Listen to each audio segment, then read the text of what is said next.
एक दिन वैज्ञानिक डॉक्टर व्हाइट को 2.6 अरब साल पुराना एक जीवाश्म मिला, लेकिन हैरानी की बात यह थी कि उस पर बने निशान एक लाइटर दा हुओजी से बिल्कुल मेल खाते थे। यह देखकर डॉक्टर व्हाइट पूरी तरह चौंक गए। क्वांटम बायोलॉजी के क्षेत्र में एक दीवाने खोजकर्ता के रूप में वह हमेशा मानते थे कि समय और स्थान को मोड़कर इंसान अतीत और भविष्य में यात्रा कर सकता है, पर दुनिया की नजर में वह बस एक सन की वैज्ञानिक था। एक बार जब वह एक विज्ञान कार्यक्रम में गया तो होस्ट ने उसके सिद्धांत को काल्पनिक विज्ञान कहकर मजाक उड़ा दिया, यहाँ तक कि उसकी लिखी किताब को असंभव कल्पना बताकर जनता के सामने हंसी का पात्र बना दिया। गुस्से में डॉ व्हाइट लगभग उसी समय उस होस्ट का गला पकड़ने वाले थे, मगर किसी तरह खुद को रोक लिया। उन्होंने ठान लिया कि अब वे बड़ों को नहीं, बच्चों को सिखाएंगे, भविष्य के वैज्ञानिक तैयार करेंगे। लेकिन बच्चे उसकी बातों में कोई दिलचस्पी नहीं ले रहे थे, बल्कि अजीबोगरीब सवाल पूछ रहे थे। तुम बाथरूम में रो क्यों रही थी? क्या तितलियां पैंट पहनती हैं? इन सवालों से डॉक्टर व्हाइट पूरी तरह पागल हो गए। उसी वक्त एक महिला वैज्ञानिक वहां आई। उसके हाथ में वही 2.6 अरब साल पुराना जीवाश्म था।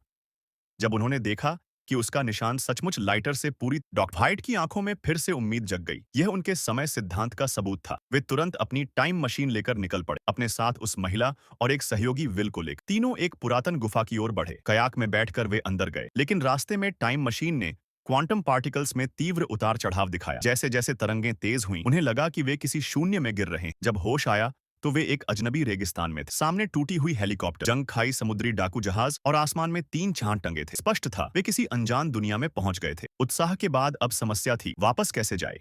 उसी वक्त दूर से चीखें सुनाई दी। वे भागकर पहुंचे तो देखा 3 बंदर आपस में लड़ रहे थे। डॉ व्हाइट की साथी ने उनसे किसी तरह बात की, लेकिन जल्द ही साफ हुआ कि वह प्रागैतिहासिक बंदर एक शरारती विकृत प्राणी। वे उसे सबक सिखाने ही वाले थे कि जमीन फट गई और सब एक रहस्यमयी गुफा में गिर गए, जहां चारों ओर मानव हड्डियां बिखरी थी। अचानक लताओं जैसी जिंदादार बेलें सबको पकड़कर ऊपर उठा ले गईं। वे अब मौत के मुंह में, लेकिन डॉ व्हाइट ने सूझबूझ दिखाई, सबको हाथ पकड़ने को कहा और एक साथ झूलने लगे। जैसे ही वे नीचे गिरने ही वाले थे, अचानक एक विशाल टी-रेक्स डायनासोर प्रकट हुआ। उसने लताओं को तोड़ दिया और अनजाने में उनकी जान बचा। सब भाग निकले और विल ने तो इस बीच मोबाइल से वीडियो भी बना लिया। जब वे घाटी के पुल पर पहुंचे, बंदर ने पीछे से पुल काटने की कोशिश, मगर उसी वक्त डायनासोर ने दहाड़ लगाई और पीछा छोड़ दिया। डॉ व्हाइट ने राहत की सांस ली और गर्व से कहा, देखा, यही है समय की शक्ति। लेकिन तभी पीछे से जमीन फिर कांपने। कहानी यहीं से एक नए रहस्य की ओर बढ़ती है।